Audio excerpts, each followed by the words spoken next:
नमस्ते दोस्तों और स्वागत है आपका पाइथन प्रोग्रामिंग के उस लेवल पर जहां से कोडिंग सिर्फ फंक्शनैलिटी के बारे में नहीं बल्कि स्पीड और एफिशिएंसी के बारे में हो जाती है। मैं हूं अनमोल। पिछले वीडियोस में हमने फंक्शंस और क्लासेस ऊप्स के कॉन्सेप्ट को मास्टर किया था। हमने सीखा कि कोड को ऑर्गेनाइज्ड और मेंटेनेबल कैसे बनाते हैं। लेकिन कॉम्पिटिटिव प्रोग्रामिंग की दुनिया में ऑर्गेनाइजेशन से ज़्यादा फोकस परफॉर्मेंस पर होता है। कॉम्पिटिटिव प्रोग्रामिंग क्या है? कॉम्पिटिटिव प्रोग्रामिंग सीपी का मतलब है कॉम्प्लेक्स प्रॉब्लम्स को लिमिटेड टाइम में सॉल्व करना, जहां आपके कोड की स्पीड जैसे कि एग्जीक्यूशन टाइम और मेमोरी यूसेज चेक की जाती है। ये ज़रूरी क्यों है? टेक कंपनीज के इंटरव्यूज, डीएसए राउंड्स में यही स्किल टेस्ट की जाती है। आपका कोड चलता तो है, लेकिन क्या वो सबसे तेज चलता है? आज हम सीपी का बेसिक टूल किट और माइंडसेट देखेंगे। एफिशिएंसी का मतलब क्या है, टाइम कॉम्प्लेक्सिटी का आइडिया क्या होता है, पाइथन में फास्ट इनपुट आउटपुट कैसे करते हैं, और फंडामेंटल मैथ प्रॉब्लम्स को सॉल्व करने का ऑप्टिमल तरीका क्या होता है। तो चलिए अपने प्रोग्रामिंग स्किल्स को नेक्स्ट लेवल पर ले जाने की तैयार हो जाइए और इंटरव्यू तैयारी शुरू कर दीजिए। तो सबसे पहले हम देखेंगे सीपी माइंडसेट। इसमें speed is the king. CP में सबसे इंपॉर्टेंट फैक्टर है टाइम लिमिट। आपका कोड 1 या 2 सेकंड्स में रन हो जाना चाहिए, भले ही इनपुट डेटा साइज बहुत बड़ा हो, जैसे 10⁻5 या 10⁻6 एलिमेंट्स। टाइम कॉम्प्लेक्सिटी, धीरे और तेज कोड।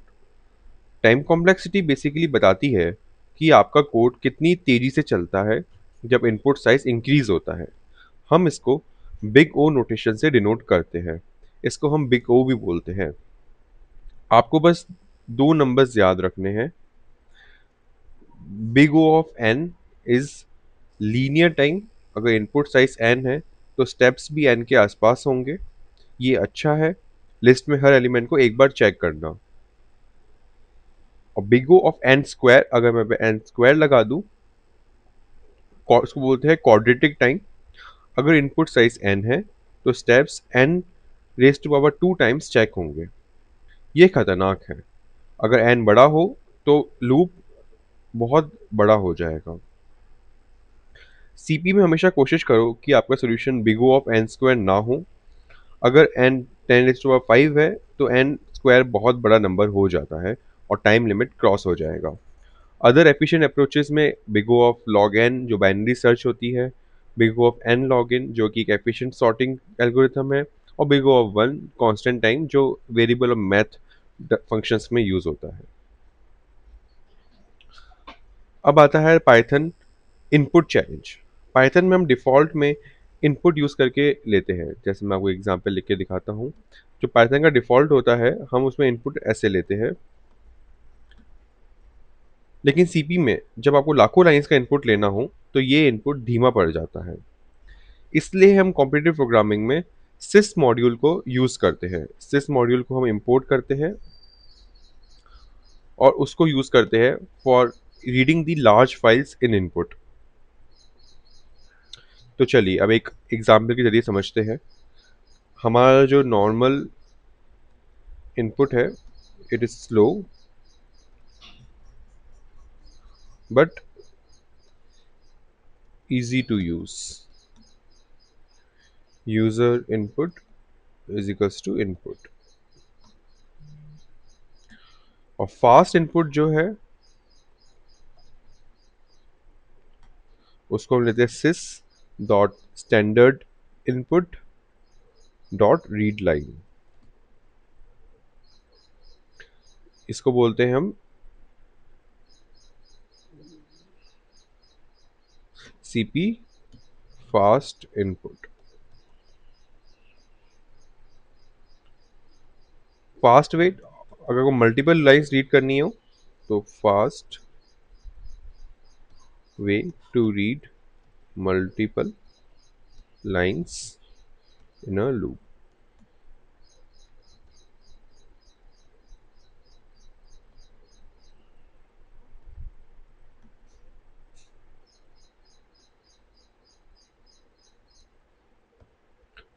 इससे हम मल्टीपल लाइंस रीड कर सकते हैं। हमेशा याद रखो, जब परफॉर्मेंस की बात आती है तो हमेशा हमें sys dot standard input read line ही यूज़ करना है। अब नेक्स्ट सेक्शन में हम देखते हैं handling standard input output. CP problems का 90% चैलेंज होता है इनपुट को सही तरीके से रीड करना। हमें इनपुट को स्ट्रिंग से इंटीजर या लिस्ट में कन्वर्ट करना पड़ता है। तो पहले देखते हैं reading multiple values on one line. मान लो इनपुट में दो नंबर्स एक ही लाइन में दे दी जाए, जैसे कि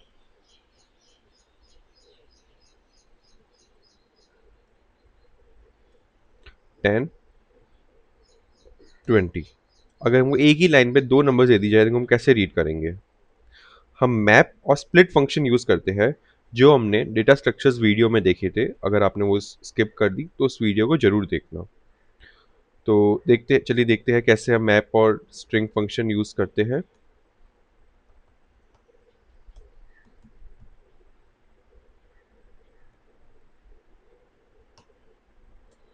चलिए कोड बनाते हैं। हमने जो यहाँ पे सीखा था उससे रीड करते हैं।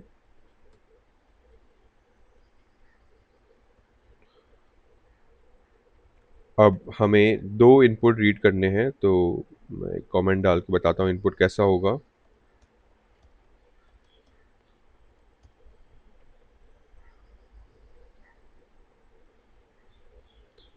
तो यहाँ पे हमारा इनपुट है 1020 एक स्ट्रिंग में। तो इसको हम कैसे रीड करेंगे? Line is equals to read, फिर हम यूज़ करेंगे स्प्लिट फंक्शन का। स्प्लिट फंक्शन स्ट्रिंग्स को स्प्लिट करता है। तो इससे हमें आउटपुट क्या मिलेगा?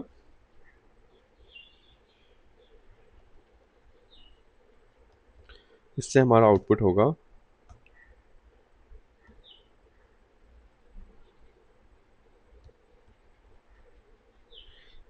एक लाइन में दो नंबर्स आए थे, हमने उनको स्प्लिट कर दिया और एक लिस्ट में कन्वर्ट कर दिया।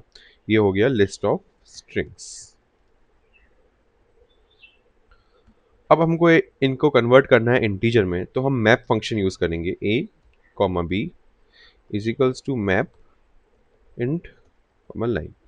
इसमें क्या किया हमने? मैप फंक्शन में पहला फंक्शन डाला जो हमको रन करना है पूरी लिस्ट के ऊपर, तो ये पूरे दोनों नंबर्स इंटीजर में कन्वर्ट हो जाएंगे। चलिए प्रिंट करके दिखाते हैं आपको।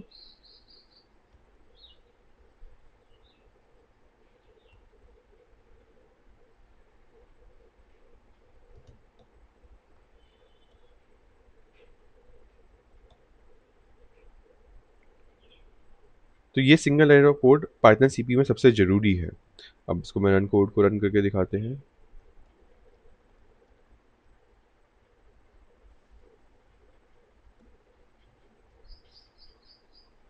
देखिए हमने यहाँ पे टाइपो कर दिया, इसको STDIN होना चाहिए ये। अब हमको इनपुट देना है, ये हमारा इनपुट का वेट कर रहा है, तो मैं यहाँ पे इनपुट 1020 देता हूँ। अभी देखो इसने प्रिंट कर दिया a is equal 10 b is equal to 20। अगर मैं यहाँ पे 80 90 देता तो ये 80 90 प्रिंट कर देता। अगर हमको मल्टीपल और नंबर्स लेने हैं तो ये प्रिंट लाइन हमें चेंज करके हम डायरेक्ट उन वेरिएबल्स को प्रिंट कर देंगे जो भी हम रीड कर रहे हैं। चलिए अब आगे चलते हैं, उसमें हम देखते हैं रीडिंग एन एरे और लिस्ट ऑफ इंटीजर्स। अगर हमें n साइज की पूरी लिस्ट रीड करनी हो तो हम इसे लिस्ट फंक्शन से कंबाइन करते हैं।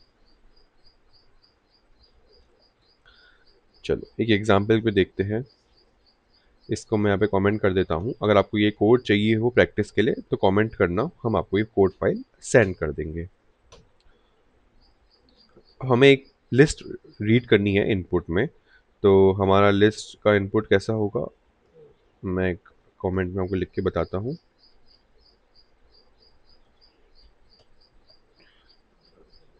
हमको ये इनपुट मिल रहा है एक लिस्ट में और हमको इसको रीड करना है। हमें इसको कन्वर्ट करना है रीड करके।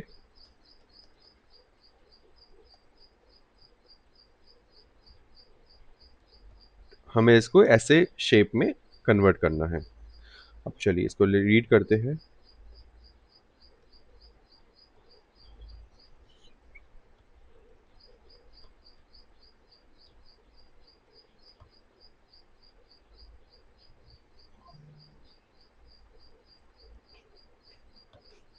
हमने क्या किया यहाँ पे, हमने लिस्ट में कन्वर्ट किया इसको इंटीजर बनाने के बाद में, और उनको स्प्लिट किया।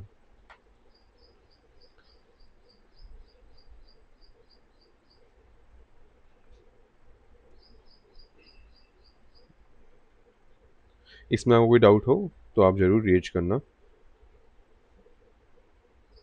अब हमने जो रीड फंक्शन बनाया था, यहाँ पे आप देख रहे हो रीड के अंदर येलो लाइन आ रही है, मतलब ये रीड फंक्शन डिफाइंड नहीं है, क्योंकि हमने ये वाली लाइन हमारी कमेंट आउट हो गई, तो हमने इसको वापस से यहाँ पे कॉपी कर लिया।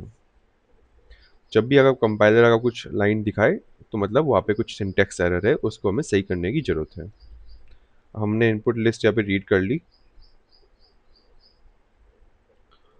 अब हमारे को प्रिंट करना है, तो प्रिंट हम जैसे नॉर्मली करते हैं वही कैसे करेंगे, लिस्ट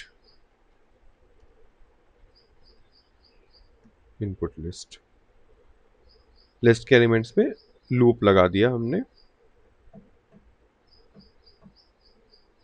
अगर हमको लूप में इसको प्रिंट करना हो तो हम कैसे करेंगे, फॉर एक्स, जो हमने लूप में पढ़ा था, इनपुट लिस्ट प्रिंट एक्स। इस कोड को रन करते हैं। अब हमें इनपुट देना है, इनपुट देते हैं, ये देखिए हमारी लिस्ट कन्वर्ट हो गई और उसने इसको अलग अलग लूप में प्रिंट भी कर दिया, क्योंकि हमने ये फॉर लूप चलाया था। यहाँ तक अगर आपको कोई डाउट्स हो तो ज़रूर पूछना। अगर इसमें कुछ भी कंफ्यूजिंग लग रहा हो तो कमेंट सेक्शन में ज़रूर हमसे डिस्कस करना। अब नेक्स्ट आता है handling multiple test cases, the loop. अक्सर सीपी प्रॉब्लम्स में शुरू में एक नंबर दिया होता है जो बताता है कि कितने टेस्ट केसेस हैं। तो मान लो पहली लाइन में हमें टी टेस्ट केस दिए हैं, टी इज इक्वल्स टू 3, तो मतलब हमें 3 टेस्ट केस रीड करने हैं।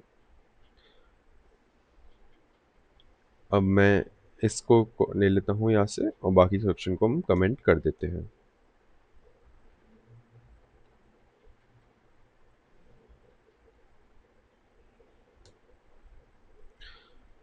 सबसे पहले हमें दिया जाएगा कितने टेस्ट केस हमको रीड करने हैं, तो हमने यहाँ पे t is equals to test case print कर दिए for case in range t। तो हर लूप में इनपुट हमें रीड करना है, तो n कॉमा k,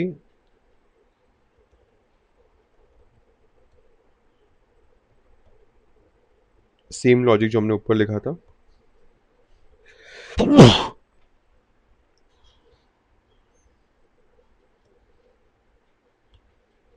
इसमें हमने रीड करे, या एन और के का अपना लॉजिक चलाओ। जैसे हमको रिजल्ट बनाना है कुछ, तो result is equals to N plus के,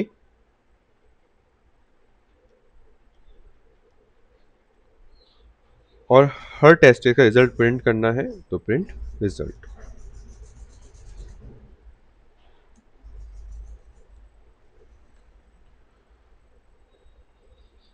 ये loop, this loop will run T times, because हमने वो पहले रीड किया है, और फिर यहाँ पे फॉर लूप में हमने रेंज पे चला दिया टी में। अगर आप याद करिए तो फॉर लूप में हमने पढ़ा था जो नंबर यहाँ पे टी में होता है उतने टाइम वो लूप चलता है। चलिए एग्जाम्पल से देखते हैं। टी में मान लेता हूँ 3। अब मेरे को लूप में एंटर करना है 3, तो पहले एंटर करते हैं 2 5 का आउटपुट प्रिंट कर दिया 7। अगर हमारा कुछ और लॉजिक होता है यहाँ पे तो वो प्रिंट हो जाता। अब मैं एंटर करता हूँ 9 8, इसने इसको प्रिंट कर दिया 17। 9 8 को प्रिंट किया, ऐड किया। अब मैं यहाँ पे लिखता हूँ 6 1, तो ये हो जाएगा 7। तो ये लूप हमारा एग्जैक्टली 3 टाइम्स चला और हमारा कोड कंप्लीट रन हो गया। और इसमें लॉजिक जो है ये रिजल्ट वाला, ये लॉजिक आप कुछ भी कर सकते हो। ये एक एग्जांपल में हमने इसको ऐड किया है, इसका आप कोई कॉम्प्लेक्स लॉजिक भी बना सकते हो।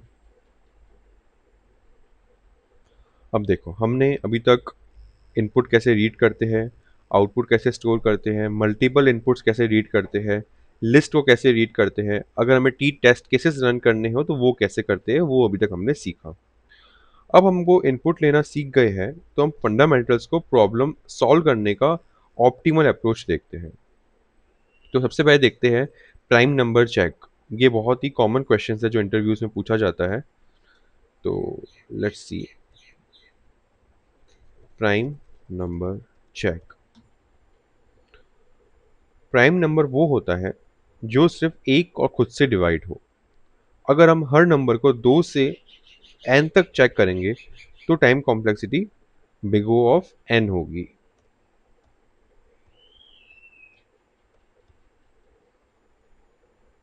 लेकिन हम इसको और भी ऑप्टिमाइज वे में big O of square root n भी कर सकते हैं। कैसे करेंगे, चलिए आज देखते हैं। इसको इसको बोलते हैं ऑप्टिमाइज प्रॉब्लम्स। इसमें आपको एक प्रॉब्लम दी जाती है जिसका सिंपल सोल्यूशन तो एक हायर टाइम कॉम्प्लेक्सिटी में होता है, पर उसका ऑप्टिमाइज सोल्यूशन हमें ढूंढना होता है जो एक लोअर टाइम कॉम्प्लेक्सिटी में चले। तो लॉजिक देखते हैं। अगर कोई नंबर n का फैक्टर है तो वो स्क्वायर रूट n से छोटा या बराबर नहीं होगा। हमें सिर्फ स्क्वायर रूट n तक चेक करना है। चलिए इसको कैसे करते हैं। सबसे पहले हम एक मैथ लाइब्रेरी इंपोर्ट करते हैं, फिर एक फंक्शन बनाते हैं डेफ इज प्राइम। हमने सीखा था फंक्शंस कैसे हम बनाते हैं और उसमें हम कैसे एट्रीब्यूट्स रीड करते हैं। अगर आपने फंक्शंस की वीडियो स्किप करी तो वो जरूर देखना। If n is less than equal to 1, ये हमारा एज केस है। अगर n less than equals to 1 है तो ऑटोमेटिकली फॉल्स हो जाएगा। अब आगे चलते हैं। हमें लूप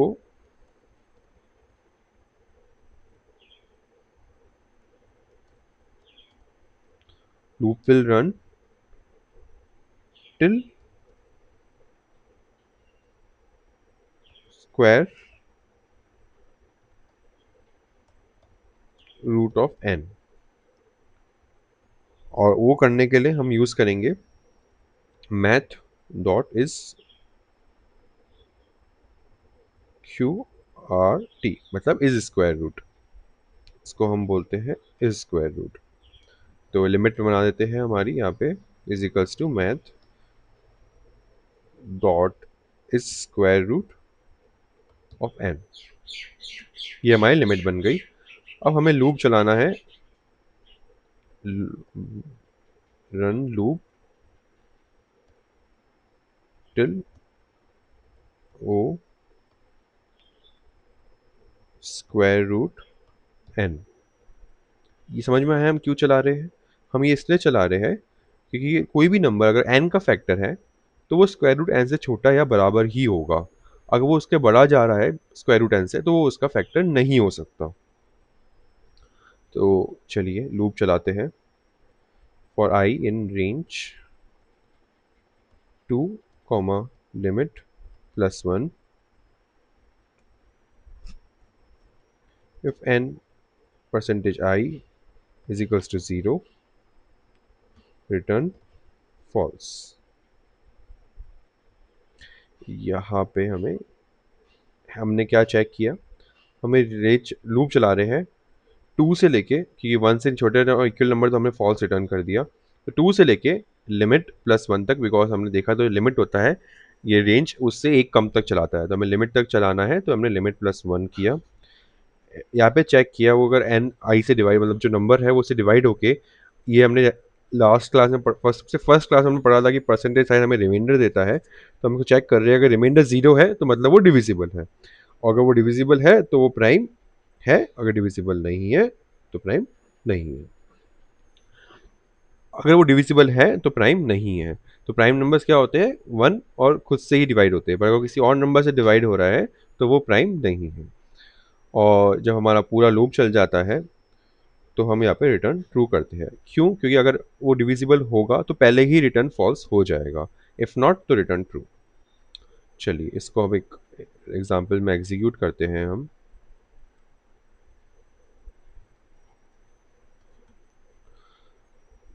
प्रिंट इज प्राइम 17। 17 क्या है, एक प्राइम नंबर है, तो ये ट्रू प्रिंट होगा। और हमारा एक और फंक्शन लेते हैं जो कि प्राइम नहीं है, तो ये फॉल्स प्रिंट होगा।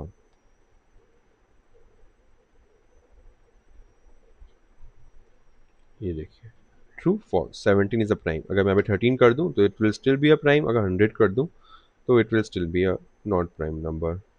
True false. तो आपको लॉजिक समझ में आया है हमने यहाँ पे क्या किया? हमने यहाँ पे मैथ का एक फंक्शन इंपोर्ट किया। अगर आप देखो तो ये पहले big O of n times होता था, but now it's just big O of square root n। हमने इसको कैसे ऑप्टिमाइज किया? हमारा एक सिंपल सा लॉजिक है, अगर कोई नंबर उससे डिवाइड होना होगा तो वो उसकी हाफ तक चेक मिल जाना चाहिए। अगर कोई नंबर 100 को डिवाइड करेगा तो वो 50 के बाद नहीं होगा। 50 will be the last number which can divide 100। 60 will not be able to divide 100। तो हमने उसके हाफ तक limit plus 1 is equals to करके चेक किया। तो आपने देखा फंक्शंस का यूज करके हम कोड को क्लीन और रीयूजेबल कैसे बनाते हैं। से फंक्शंस और डेटा स्ट्रक्चर्स बहुत इंपॉर्टेंट है, उनको यूज करके कॉम्पिटिटिव प्रोग्रामिंग बनाई जाती है जो इंटरव्यूज वगैरह में पूछी जाती है। अब देखते हैं नेक्स्ट में greatest common divisor and LCM, least common multiple को निकालने के लिए यूक्लिडियन एल्गोरिथम कैसे यूज करेंगे। मैं इस कोड को कमेंट कर देता हूं। अगर आपको ये कोड अपनी प्रैक्टिस के लिए चाहिए तो जरूर हमें कमेंट सेक्शन में बोल के ले लेना। चलिए अब हम देखेंगे GCD greatest common divisor and LCM। ये हमने मैथ्स प्रॉब्लम्स पढ़ी है, आज हम वो देख रहे हैं कि उनको कैसे ऑप्टिमाइज वे में हम कोड में कर सकते हैं। लीस्ट कॉमन मल्टीपल, GCD निकालने के लिए यूक्लिडियन एल्गोरिथम सबसे फास्ट होता है और वो लॉगरिथमिक टाइम लेता है। लॉगरिथमिक मतलब big O of log n।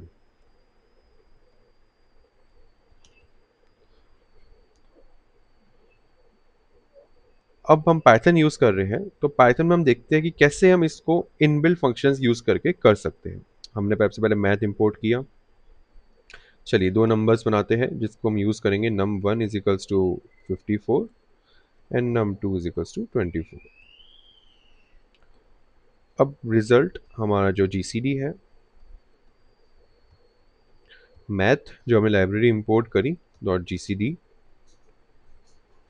num1 num2। अब आप मुझे बताइए कौन सा ऐसा नंबर है जो दोनों को डिवाइड करता है और ग्रेटेस्ट है। 2 दोनों को करता है, 3 दोनों को करता है, 4 दोनों को नहीं करता, 5 नहीं करता, 6 करता है, 6 के बाद 7 नहीं करता, 8 करता है पर 8 इसको नहीं करता, 9 इसको नहीं करता, 10 दोनों को नहीं करता, 11 दोनों को नहीं करता, एंड 12 इसको करता है बट इसको नहीं करता।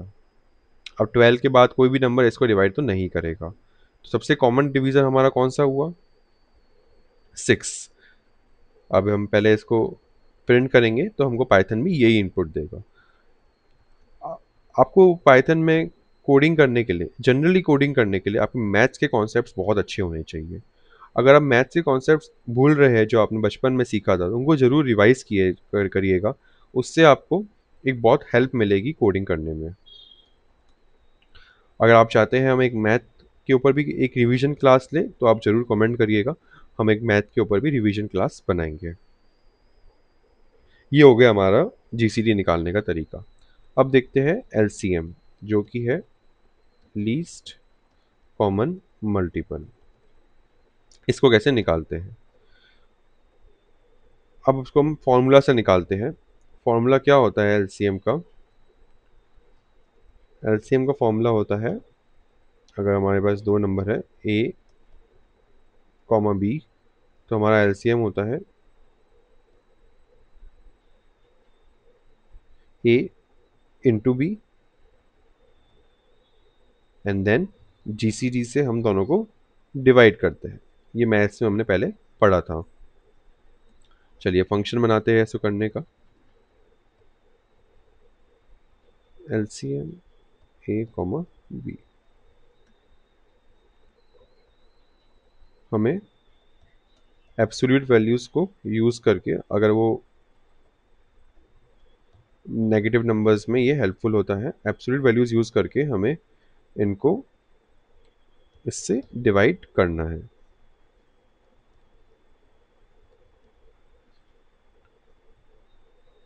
तो हमारा रिजल्ट एलसीएम क्या हो जाएगा?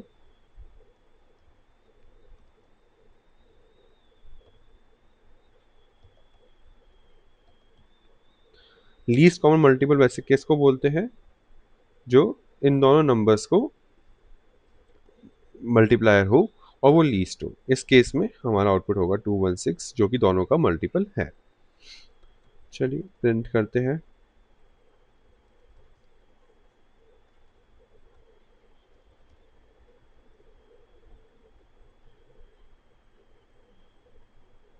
देखिए हमने टाइप को कर दिया, इसको हम यहाँ से कॉपी करके इधर प्रिंट कर देते हैं। तो हमने इस फंक्शंस में क्या सीखा? कॉम्पिटिटिव प्रोग्रामिंग में जहाँ भी पॉसिबल हो पाइथन के बिल्ट इन फंक्शंस यूज़ करो, क्योंकि वो सी लेवल पर ऑप्टिमाइज्ड होते हैं और आपका टाइम बचाते हैं। चलिए इसको रन करते हैं। देखिए हमारा जीसीडी क्या आया, 54 एंड 24 का 6, जो कि हमने ऑलरेडी प्रिडिक्ट कर लिया था कैसे होता है। एंड एलसीएम इज 216 जो कि हमने यहाँ पे कैलकुलेट किया। तो आपने हमने मैथ प्रॉब्लम को सॉल्व किया एक ऑप्टिमाइज तरीके से पाइथन में। ये कोडिंग क्वेश्चंस और कॉम्पिटिटिव प्रोग्रामिंग में बहुत पूछे जाने वाले क्वेश्चंस हैं। इनको आप और प्रैक्टिस करिए और इनमें कोई भी डाउट हो तो आप हमको रीच आउट करिए। चलिए जल्दी से क्विक रिकैप करते हैं। आज हमने कॉम्पिटिटिव प्रोग्रामिंग की दुनिया में पहला कदम रखा। माइंडसेट को हमेशा फोकस रखो टाइम कॉम्प्लेक्सिटी में।